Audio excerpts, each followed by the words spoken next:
और इस परीक्षा के समय में, इस भक्ति के समय में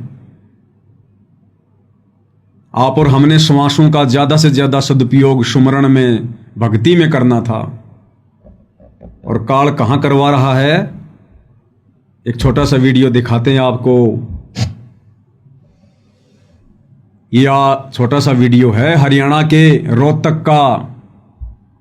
और क्या हो रहा है यहाँ पर, संत रामपाल जी के सतलोक आश्रमों से जुड़े हुए फॉलोवर सड़कें साफ कर रहे हैं, कचरा साफ कर रहे हैं, मिट्टी साफ कर रहे हैं, झाड़ू ले लेके, जैसे बाबा राम रहीम की संगत किया करती थी। अरे बाबा राम रहीम की संगत तो कर सकती है, कोई बड़ी बात नहीं है, क्योंकि उनके पास में सतनाम नहीं है, उनको सतलोक नहीं जाना, उनके गुरु तत्वज्ञानी नहीं है, उनके गुरु ने उन आत्माओं को श्वासों की और समय की कीमत नहीं समझाई।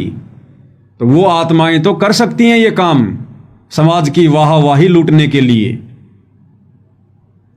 लेकिन सतगुरु रामपाल जी परमेश्वर जी के भक्ति मार्ग में ये फालतू के कार्य करना, ये भक्ति नियमों के विरुद्ध है। परमेश्वर सतलोक से चलकर हमारे से रोड़े साफ करवाने के लिए नहीं आए। देखिएगा किस प्रकार से अपनी अज्ञानता का प्रमाण दे रहे हैं, मूर्खता का प्रमाण दे रहे हैं। सदगुरुदेव जी की जय। परमात्मा की कृपा से आज रोहतक के जीन चौक पर संत रामपाल जी महाराज जी के अनुयायियों के द्वारा सफाई अभियान चलाया जा रहा है, जिसमें बड़ी तादाद में माताएं बहनें भी हैं और भगत भी आए हुए हैं। और बहुत जोरों शोरों से सफाई अभियान चलाया जा रहा है, ताकि लोगों में भी सफाई को लेकर, स्वच्छता को लेकर और समाज सेवा को लेकर एक जागरूकता फैल सके। तो संत रामपाल जी महाराज के अनुयायी जहाँ भी समाज सेवा का अवसर होता है सबसे अग्रणी रहते हैं और समाज सेवा करके समाज के प्रति अपनी जिम्मेदारी भी निभाते हैं।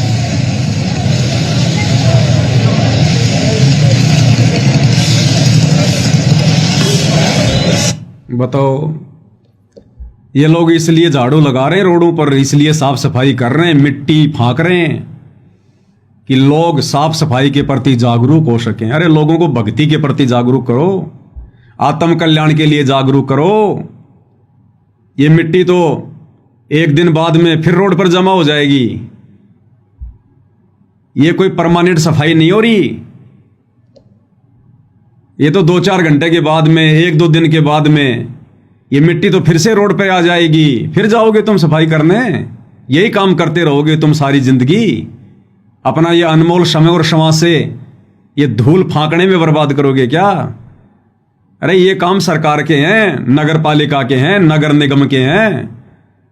सरकार जनता से टैक्स लेती है सफाई के लिए, रोडे बनाने के लिए, बिजली के लिए, और ये कार्य ये मंदबुद्धि लोग कर रहे हैं। अगर तुम इतने जागरूक हो सफाई के प्रति तो रोजाना जाके झाड़ू लगाओ ना। ले लो सारे सरकार का ठेका, तुम्हें ले लो झाड़ू का, पूरे शहर का ठेका तुम्हें ले लो साफ सफाई करने का, क्योंकि भक्ति तो तुम्हारे को करनी नहीं है, बकवास तुम्हारे को अच्छी लगती है। तो काल भाई और बहनों, देखो इन आत्माओं से कहां समय का दुरुपयोग करवा रहा है, ये सफाई करवा के क्या मिलेगा इनको? सफाई करके शहर में रोजाना सफाई होती है, गाड़ियां आती हैं सरकार की कचरा उठाने के लिए, और एक दिन की सफाई से क्या भला हो जाएगा? लेकिन इनका कितना बड़ा नुकसान हो गया। उस शहर का तो भला हो ना हो, लेकिन इन आत्माओं का कितना बड़ा नुकसान हो गया। एक एक श्वास की कीमत है, एक एक श्वास की कीमत है। इसलिए भाई और बहनों, दास बार बार कहता है कि ये लोग भक्ति के निकट भी नहीं है, भक्ति के निकट भी। अभी ये लोग मान बढ़ाई में फंसे हुए हैं, अहंकार में फंसे हुए हैं, पब्लिसिटी में फंसे हुए हैं। मर्यादा इन सबकी टूटी हुई है, बुद्धि पे इनके काल बैठा है, ढंग का काम कोई करने नहीं देगा। और देख लो इस अनमोल समय का किस प्रकार से काल दुरुपयोग करवा रहा है। इसके अलावा एक छोटा सा वीडियो और दिखाते हैं आपको। हरियाणा के कुछ जिलों में बाढ़ आई हुई है। 2-3 गांव बताए, उनमें एक ये गुराना है, कि डुराना गांव है। इसमें भी बाढ़ का पानी आया हुआ है।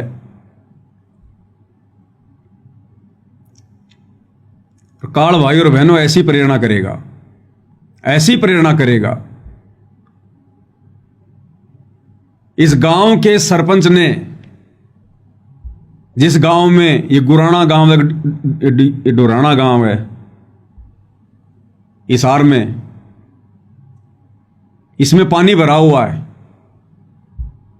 और इस गांव के सरपंच ने ये लोग कह रहे हैं कि गांव के सरपंच ने वैसे ही मजाक मजाक में कह दिया बाबा रामपाल के भक्तों को, वैसे ही मजाक में कि रे ये एक आधा मकान तो कोई भी बना सकता है, जो तुम ये मकान बना रहे हो ना, ये अन्नपूर्णा अन्नपूर्णा, अरे एक आध मकान तो कोई भी बना सकता है, तुम्हारे को जब माने जब हमारे गांव का पानी निकाल दो।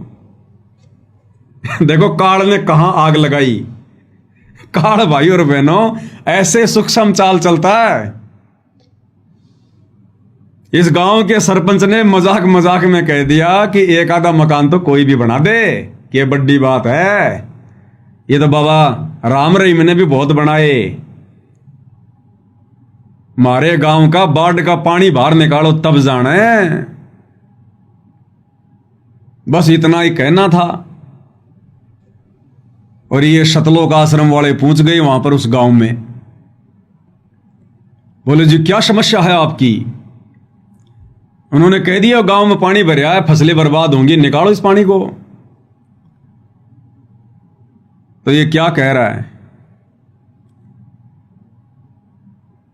कि मात्र 1.5 घंटे के अंदर, मात्र 1.5 घंटे में सरपंच जी ने मजाक किया था, और मात्र 1.5 घंटे में हमारी प्रार्थना का जवाब आ गया। इन लोगों ने कहा जी हम हमारे गुरुजी से प्रार्थना लगाएंगे,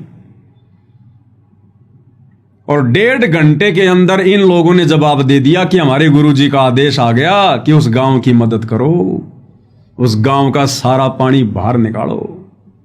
मात्र 1.5 घंटे के अंदर। और भगत समाज के ज्योति पाठ और दान का 50 लाख रुपया पाइप में और मोटर खरीद कर इस गांव को देने में बर्बाद कर दिया इन आश्रम वालों ने। बर्बाद, इसको बर्बाद ही कहेंगे हम भक्ति मार्ग के हिसाब से।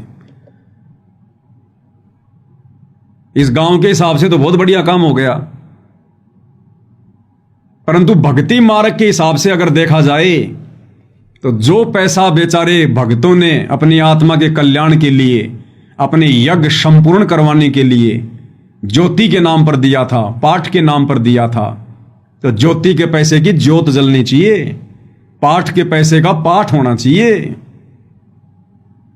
और यहां वो भक्तों का पैसा कहां बर्बाद कर दिया इन्होंने। इस गांव के लिए 50 लाख रुपए की मोटर और पाइप खरीद कर देने के लिए। क्या कह रहे हैं भाई साहब, सुनिएगा कि हम लोगों ने तो मजाक मजाक में कहा था, और इन्होंने तो 1.5 घंटे में बोले जी यो काम हम कराएंगे, अब सारा का सारा तुम्हारा। क्या कह रहा है साहब ने एक हंसी मजाक के तरीके से ये बात कही होगी शायद। ये कह रहा, ये सरपंच प्रतिनिधि है वहां का, और ये कह रहा कि सरपंच साहब ने एक हंसी मजाक के हिसाब से बात कही थी, और इन्होंने तो सीरियस ले लिया उस बात को। सरपंच साहब ने एक हंसी मजाक के तरीके से ये बात कही होगी शायद कि भाई एक मकान तो कोई भी बना दे, मेरा तो गांव बाढ़ से पीड़ित है, आप गांव का पानी उतारो। तो फिर कमेटी ने कहा सरपंच साहब हम जरूर आपकी जो ये प्रार्थना है ये संत रामपाल जी महाराज को पहुंचा रहे हैं। तो 1.5 घंटे में ही रिस्पॉन्स आ गया, और टीम ने वापिस पूरे गांव में कहा कि भाई हम आपको आपकी डिमांड बताओ क्या है। पूरी ग्राम पंचायत ने कल ये डिमांड दी, और आज 24 घंटे के अंदर इतना जल्दी तो मतलब प्रशासन ने मारा है। पिछले 6-7 दिन हो गए प्रशासन ने लगे हुए। इतनी जल्दी तो प्रशासन ने भी मदद नहीं पहुंचाई जितनी जल्दी संत रामपाल महाराज जी ने जो गांव की मदद करने का। देखा भाई और बहनों, काल ऐसे सूक्ष्म चाल चलता है, भक्तों का पैसा भी भाड़ में लगवा दिया, भक्तों का समय भी बर्बाद करवा दिया। कह रहा कि 1.5 घंटे में हमारी प्रार्थना का जवाब आ गया। 1.5 घंटे में, हमने तो खाली मजाक मजाक में कहा था। और ये होते हैं आदेश जो हमें सुनाया जाता ना कि गुरु जी का आदेश आ गया, गुरु जी का आदेश आ गया। ऐसे आदेश आते हैं गुरु जी के। गुरु जी की तरफ से कोई आदेश नहीं आता, ये जबरदस्ती के आदेश लिए जाते हैं गुरु जी से। अरे गांव वाले तो पता नहीं क्या डिमांड करेंगे, गांव वाले तो पता नहीं क्या क्या मजाक करेंगे। हम भगत मूर्ख हैं क्या जो हर किसी की बात को उठाकर अपने गुरु जी के चरणों में रख देंगे? गांव वाले तो कल को कहेंगे हमारे गांव में शराब का ठेका नहीं है, एक मकान तो कोई भी बनवा दे, एक शराब का ठेका बनवा के दिखाओ। तो क्या ये प्रार्थना तुम गुरु जी के चरणों में लगाओगे क्या? अरे ये गांव का पानी निकालना है कि नहीं निकालना, ये प्रशासन का काम है, सरकार का काम है। टैक्स लेती है गवर्नमेंट। इस गांव ने वोट दिए, एमएलए बनाए, मंत्री बनाए, प्रधानमंत्री बनाए हैं। ये प्रशासन का काम था। और इनके कर्म, इस गांव वालों के कर्म, इनका पानी निकलता या नहीं निकलता, हम भक्तों ने कोई ठेकेदारी ले रखी है भाई? अरे आने वाले समय में तो ये कर्म की मार नगर नगर पे पड़ेगी, गांव गांव पे पड़ेगी, पूरे विश्व पे पड़ेगी। तुम किस किस का पानी निकालोगे भाई? तुम किस किस की मोटर लगाओगे, किस किस का पानी लगाओगे? ये कर्म की मार तो पूरे विश्व पे पड़ेगी भाई। और तुम आगे से आगे बढ़कर इनकी मदद कर रहे हो। ये क्यों भक्ति करेंगे भाई? अरे इनके ऊपर तुम आपत्ति तो आने नहीं दे रहे। और जब आपत्ति नहीं होगी, परेशानी नहीं होगी, तो भक्ति कौन करेगा?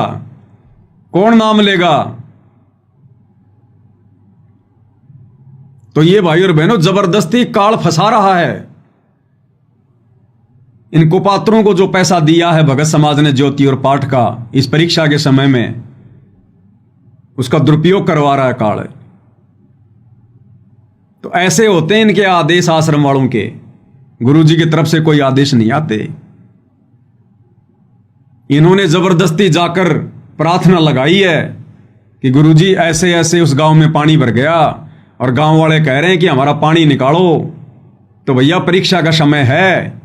परीक्षा के समय में विद्यार्थी टीचर से कहेगा कि गुरुजी मैं भारत की राजधानी दक्षिण अफ्रीका लिख दूं क्या? तो गुरु कहेगा बेटा लिख दे, देरी मत कर। गुरु सच्ची नहीं बताएगा परीक्षा के समय में। विद्यार्थी जैसा चाहेगा वैसा ही जवाब देगा गुरु। तो ये हैं इनके आदेश, जिन आदेशों पर आंख बंद करके ये नादान संगत चल रही है, अपना समय और क्षमा से बर्बाद कर रही है। और दूसरा विचारणीय विषय भाई और बहनों, दूसरा विचारणीय विषय, अगर तुम्हारी आंखें खुल जाएं तो बेचारा दुखी भगत समाज जब अपनी प्रार्थना लगाता है तो क्या कहा जाता है? भगत जी आपकी प्रार्थना का जवाब 3 दिन बाद आएगा, 2 दिन बाद आएगा, 24 घंटे बाद फोन करना, फलानी तारीख को फोन करना। जो बेचारा भगत समाज भक्ति कर रहा है, इन आश्रम वालों को बकवाद करने के लिए धन दे रहा है, उन बेचारे भक्तों की प्रार्थना का जवाब तो 3 दिन में, सप्ताह भर में। और ये गांव वाले निगुरे भक्तिहीन प्राणी, इनकी प्रार्थना का जवाब मात्र 1.5 घंटे में।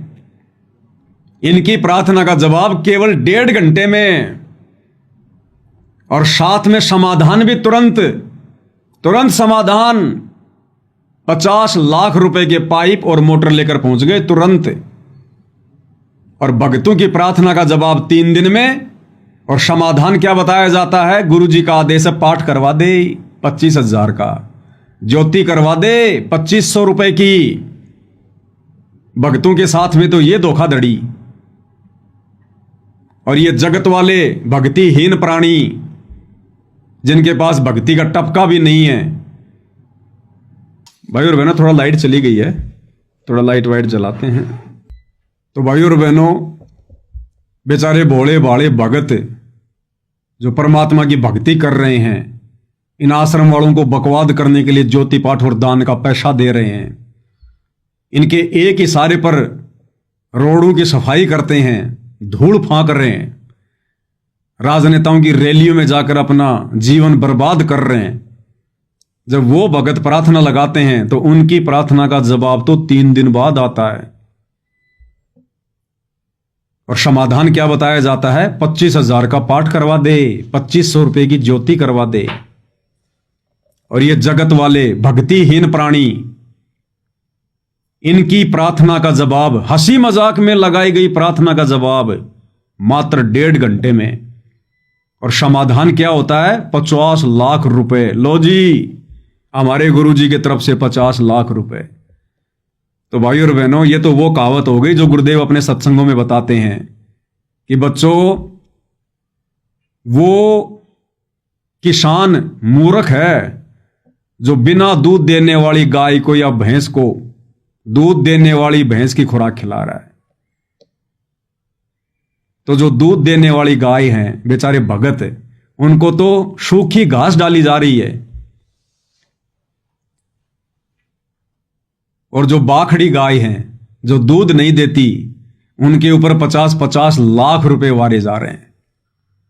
इसलिए भगवान कहते हैं, निरंजन धन तेरा दरबार, यहां तनिक ना न्याय विचार। निरंजन धन तेरा दरबार, यहां तनिक ना न्याय विचार। ये भगत समाज ने विचार करना पड़ेगा। ये हम भक्तों के काम नहीं थे, ये प्रशासन का काम है। पानी निकालना, मोटर लगाना, हमने बैठ के चुपचाप अपनी भक्ति करनी है। लेकिन काल तो भाई और बहनों बकवाद करवाएगा, बकवाद। वो क्यों चाहेगा कि कोई भक्ति कर ले? काल क्यों चाहेगा कि कोई भक्ति कर ले, मर्यादा में रह ले? तो काल तो भाई और बहनों बकवाद करवाएगा, बकवाद। इसलिए दास कह रहा है कि ये लोग भक्ति के निकट भी नहीं है, भक्ति के निकट भी। ये क्या जवाब देंगे आने वाले समय में, जब इनका परमात्मा से आमना सामना होगा? जब इस परीक्षा का रिजल्ट आएगा, तब ये क्या मुंह लेके खड़ा होंगे अपने गुरुदेव भगवान के सामने? आज उनको मानुष मानकर जो बकवाद ये लोग कर रहे हैं, अरे ये कर्म की मार तो आने वाले समय में पूरी दुनिया पर पड़ेगी। और दुनिया वालों से ज्यादा ये कर्म की मार तुम बकवाद करने वाले भक्तों पर पड़ेगी। फिर देखेंगे तुम्हारा पानी कौन निकालेगा, तुम्हारी मोटर कौन लगाएगा फिर। तो कल को जब गुरुदेव भगवान आएंगे, क्या मुंह लेकर खड़े होंगे ये लोग?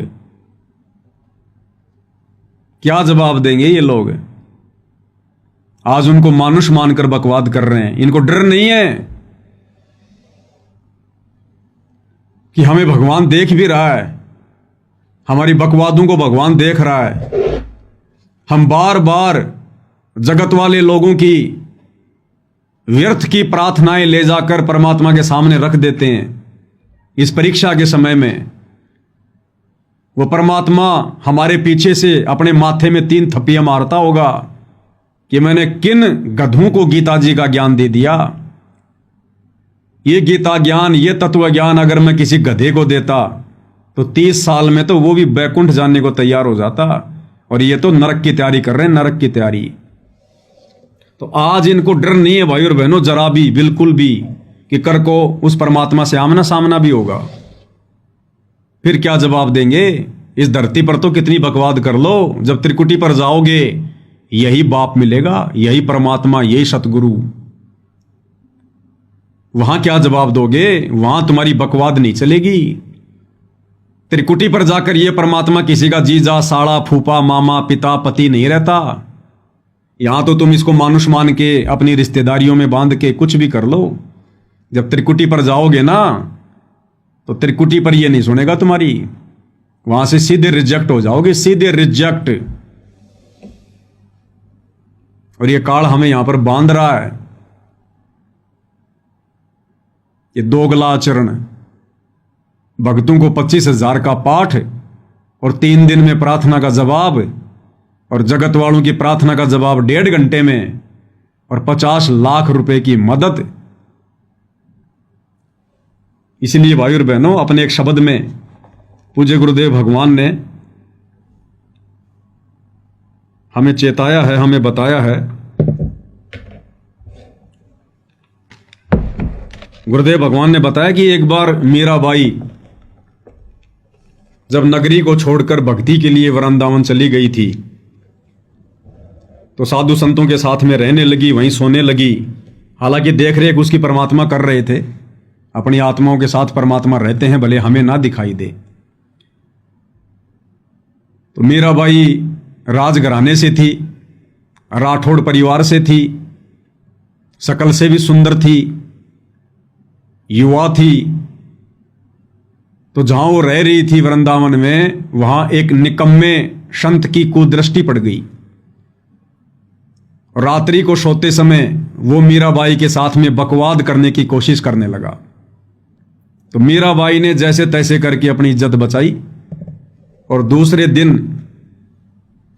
जब प्रवचन हो रहा था, वो व्यक्ति वहां आगे बैठा हुआ था, और जब मीराबाई का नंबर आया और जब मीराबाई सत्संग करने लगी, तो उस व्यक्ति ने पहचान लिया कि ये तो वही है रात वाली, और तूने तो इसके साथ में बकवाद करनी चाहिए थी, और अब ये सबके सामने बताएगी, और यहां लोग तेरी जूतों से पिटाई करेंगे। तो मीराबाई को देखते ही उस निकम्मी आत्मा ने, जो सबसे आगे बैठा हुआ था, उसने नीची गर्दन कर ली, नीची, शर्मा गया वो, पानी पानी हो गया, पसीना आ गया। तो मीराबाई उसको क्या कहने लगी, सत्संग में तू शर्मावे, तेरे माड़े भाग से भाई रे। जहां ब्रह्मा विष्णु महेश दिखे थे, तनकती शर्म ना आई रे। सत्संग में तू शर्मावे, तेरे माड़े भाग से भाई रे। जहां ब्रह्मा विष्णु महेश दिखे थे, तनकती शर्म ना आई रे। ठीक इसी प्रकार भाई और बहनों, जब कल गुरुदेव भगवान के आगे इन शतलोक आश्रम वालों का आमना सामना होगा, जब परमात्मा सवाल जवाब करेगा, या त्रिकुटी पर जब सतगुरुदेव भगवान से आमना सामना होगा, सवाल जवाब होंगे, तब ये क्या जवाब देंगे? ये भी उस निकम्मी आत्मा की तरह शर्माएंगे, पसीने पसीने हो जाएंगे। कि जिस समय तुम बकवाद कर रहे थे, तब तुम्हारे को शर्म क्यों नहीं आ रही थी? ये कौन से भक्ति कार्य थे? परमात्मा कहेगा, जब मैं नीचे ज्ञान दे रहा था, सतगुरु बन के गया था। देखना भाई, फिर से गई लाइट।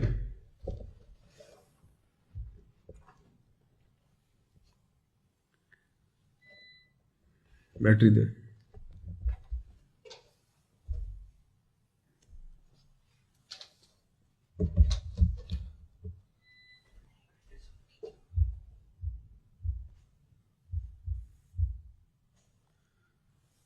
तो जब हम कल को त्रिकुटी पर जाएंगे, तब यही सतगुरुदेव भगवान मिलेंगे और वहां सवाल जवाब करेंगे।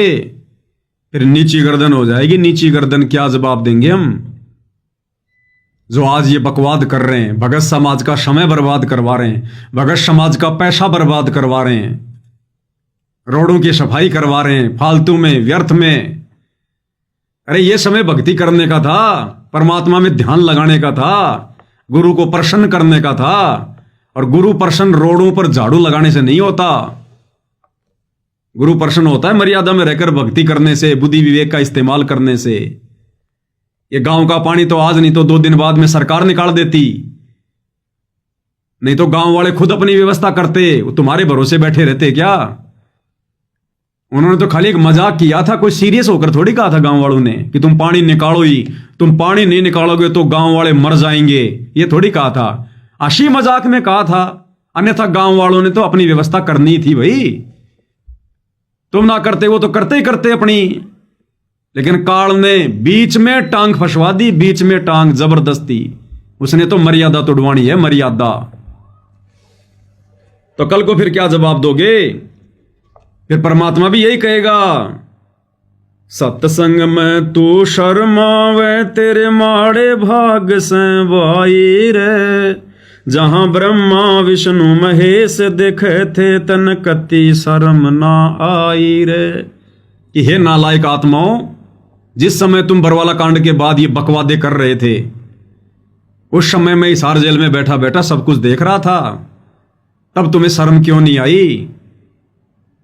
तब तुम क्यों बढ़ चढ़ के बकवादे कर रहे थे? और अब तू पसीने पसीने हो रहा है। मूल कमल में गणेश का वासा, या सतगुरु ने समझाई रे, स्वाद चक्र में ब्रह्मा रहते संग सावित्री माई रे। मेरा भाई उसने कम्मी आत्मा को कह रही है संकेतों में कि नालायक इंसान, जब तू मेरे साथ में छेड़छाड़ करने का प्रयास कर रहा था, अरे उस समय तेरे को शर्म क्यों नहीं आई? इसी शरीर में ये भगवान बैठे हुए थे, मूल कमल में गणेश जी बैठे हुए थे, वो देख रहे थे वहां पर सारा सब कुछ। तेरे को उस भगवान से शर्म क्यों नहीं आई? और आज तू मेरे सामने शर्मा रहा है कि अब ये सबके सामने बताएगी तो तेरी पिटाई होगी। मेरे से तू शर्मा रहा है, घबरा रहा है, और जहां भगवान देख रहा था तेरे को मूल कमल में बैठकर, तब तुझे शर्म नहीं आई? तो त्रिकुटी पर जाकर इनकी नीची गर्दन हो जाएगी आश्रम वालों की। तब भगवान कहेगा, अरे गधे, जब मैं धरती पर था तब तो तू मेरे को मानुष मान रहा था, एक गुरु मान रहा था। उस समय तुझे डर नहीं बना, तुझे शर्म नहीं आई, और अब तू शर्मा रहा है। मूल कमल में गणेश का वासा, या सतगुरु ने समझाई रे, स्वाद चक्र में ब्रह्मा रहते संग सावित्री माई रे। और स्वाद चक्र में बैठे हुए ब्रह्मा जी और सावित्री देख रहे थे, तब तुझे शर्म क्यों नहीं आई? नाभि कमल में विष्णु विशंबर, जाके 3 लोक ठुकराई रे, वहीं लक्ष्मी माँ देखे थी तन जो जो कुबद कमाई रे। तो जो जो कुबद ये आश्रम वाले आज कमा रहे हैं, बरवाला कांड के बाद पथ भ्रष्ट कर दिया इन्होंने परमेश्वर की आत्माओं को, मर्यादा तोड़वा तोड़वा कर। कल को जवाब देना पड़ेगा इन सब का। सत्संग में तू शर्मावे तेरे माड़े भाग से भाई रे, जहां ब्रह्मा विष्णु महेश देखे थे तन कति शर्म ना आई रे। हृदय कमल में महादेव देवा, जिन अटल समाधि लाई रे, वहीं पार्वती माँ देखे थी तन के सोची अन्यायी रे। ऐसे ही जवाब लेगा परमात्मा त्रिकुटी पर, जो आज इनका लीडर बना फिर रहा है ना आश्रम वालों का। परमात्मा ऐसे जवाब लेगा कि अन्यायी नीच आत्मा, तुझे उस समय शर्म क्यों नहीं आई? तेरे को कोऑर्डिनेटर मैंने किस लिए बनाया था? इन आत्माओं की भक्ति को आगे बढ़ाने के लिए, इनको मर्यादाओं का पाठ सिखाने के लिए हैं? और तू इन आत्माओं से सफाई करवा रहा है, मिट्टी फकवा रहा है, दुनिया का पानी निकलवा रहा है, राजनेताओं की रैलियों में धक्के खिला रहा है, गुंडों की सीबीआई जांच करवा रहा है, परशुराम की जयंती में धक्के खिला रहा है, लोगों की धर्मशालाएं बनवा रहा है, दुनिया के फालतू के मकान बनवा के इन आत्माओं का समय और पैसा न जो है तूने बर्बाद करवाया। तो क्या जवाब देंगे भाई और बहनों वहां पर? ये सतगुरु के विधान में नहीं है। एक शिष्य ने क्या करना चाहिए क्या नहीं करना चाहिए, उसके लिए गुरु खुद रहनी करनी करके दिखाता है। करके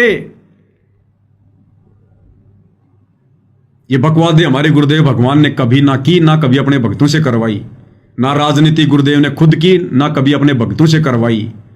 अरे ये गरीबी तो सतगुरु रामपाल जी के समय भी थी, जब वे करोथा आश्रम में थे, बरवाड़ा आश्रम में थे। ये गरीब तो उस समय भी थे।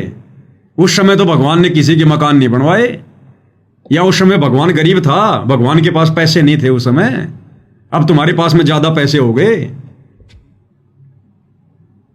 ये बाढ़ वगैरह तो गुरुदेव भगवान के समय भी आती थी। ये जाटों की धर्मशालाएं तो गुरुदेव भगवान के समय भी काम चल रहे थे। परमात्मा ने तो कभी नहीं कहा अपने भक्तों से कि जाओ निकालो उनका पानी। ये किस ब्रह्मांड है, सब यहां पर अपना अपना कर्म भोगते हैं। जिसने आपत्तियों से बचना है भक्ति करो, नाम उपदेश लो, मर्यादा में रहकर गुरु को प्रसन्न करो, तभी आपदाएं टलेंगी। तुम एक जगह का पानी निकालोगे 50 जगह बाढ़ आएंगी, कहां कहां का पानी निकालोगे तुम? कल को तुम्हारे खुद के घर डूबेंगे तब क्या होगा? तुम्हारी खुद की जान पे आफत आएगी तब क्या होगा? फिर तुम्हारा पानी कौन निकालेगा कल को? अभी तुम्हारी आंखें बंद हैं, तुम्हें दिखाई नहीं दे रहा। कंठ कमल में तोहे बताऊं, बसै अविद्या माई रे। त्रिकुटी कमल में सतगुरु कबीर रहते, पूर्ण समर्थ साईं रे। ये त्रिकुटी कमल में बैठा हुआ वो कबीर भगवान सतगुरु रामपाल जी भी देख रहा था, और देख रहे हैं वर्तमान में परमात्मा इन सारी बकवादों को। सत्संग में तू शर्मावे, तेरे माड़े भाग से भाई रे। जहां ब्रह्मा विष्णु महेश देखे थे, तन कति शर्म ना आई रे। सहस कमल में निरंजन जोगी, दे घंटा शंख सुनाई रे। शंख कमल में दर्शन कर ले, सत्य पुरुष आप गोसाई रे। सत्संग में तू शर्मावे, तेरे माड़े भाग से भाई रे। जहां ब्रह्मा विष्णु महेश देखे थे, तन कति शर्म ना आई रे। गुरु रामपाल जिन मेहर कर दी, दिया नाम जहाज बिठाई रे। बागपुर बले जगे दास के, गुरु चरणों में लोलाई रे। गुरु रामपाल जिन मेहर कर दी, दिया नाम जहाज बिठाई रे। बागपुर बले जगे दास के, गुरु चरणों में लोलाई रे। ये भाग जगे हैं साध संगत वालों के, सत्सेवक भाई बहनों के, जो इन बकवादों से हटकर, क्योंकि हमें धर्म कर्म की जानकारी दे दी गुरुदेव ने कि बच्चों ये कर्म भूमि है, यहां सब अपने अपने कर्म भोगते हैं। हमें भक्ति मिल गई, हमें यहां से अपना पीछा छुड़वाना है, हमने फटी में पैर नहीं फंसाना। तो भाई और बहनों, कैसे गुरुदेव भगवान ने साथ संगति से जोड़कर इन तमाम बकवादों से हमारे को बाईपास कर दिया, जो बकवादें काल इन आत्माओं के सिर पर बैठकर आए दिन करवा रहा है। तो भाग पुरबले जगे दास के, गुरु चरणों में लो लाई रे। आज हमारी लो, हमारी लगन हमारे गुरुदेव के चरणों में है। हम इन बकवादों का हिस्सा नहीं बनते। सत्संग में तू शर्मावे, तेरे माड़े भाग से भाई रे। जहां ब्रह्मा विष्णु महेश देखे थे, कति शर्म ना आई रे। तो क्या कह रहा है इस भाई की बात को एक बार फिर से सुन लेते हैं। कह रहा हमने तो मजाक मजाक में, सरपंच साहब ने ऐसे ही हंसी मजाक में कह दिया, बोला भाई ये एक आधा मकान तो कोई भी बना दे, ये हमारा गांव का पानी निकाल के दिखाओ, तब जाना था ने। तो काल तो तैयार बैठा था, तुरंत इंजेक्शन लगा दिया। और बेमतलब की प्रार्थना इन्होंने जाकर गुरुजी को बताई या नहीं बताई, इनका कोई विश्वास नहीं है इनका। ये तो खुद ही गुरु बने हुए हैं, खुद ही गुरु बन के बैठे हुए हैं। साहब ने एक हंसी मजाक के तरीके से ये बात कही होगी शायद कि भाई एक मकान तो कोई भी बना दे, मेरा तो गांव बाढ़ से पीड़ित है, आप गांव का पानी उतारो। तो फिर कमेटी ने कहा सरपंच साहब हम जरूर आपकी जो ये प्रार्थना है ये संत रामपाल जी महाराज को पहुंचा रहे हैं। तो डेढ़ घंटे में ही रिस्पॉन्स आ गया और टीम ने वापिस पूरे गांव में कहा कि भाई हम आपको आपकी डिमांड बताओ क्या है। पूरी ग्राम पंचायत ने कल ये डिमांड दी और आज 24 घंटे के अंदर इतना जल्दी तो मतलब प्रशासन ने मारा है, पिछले 6-7 दिन हो गए प्रशासन ने लगे हुए, इतनी जल्दी तो प्रशासन ने भी मदद नहीं पहुंचाई जितनी जल्दी संत रामपाल महाराज जी ने जो गांव की मदद करने का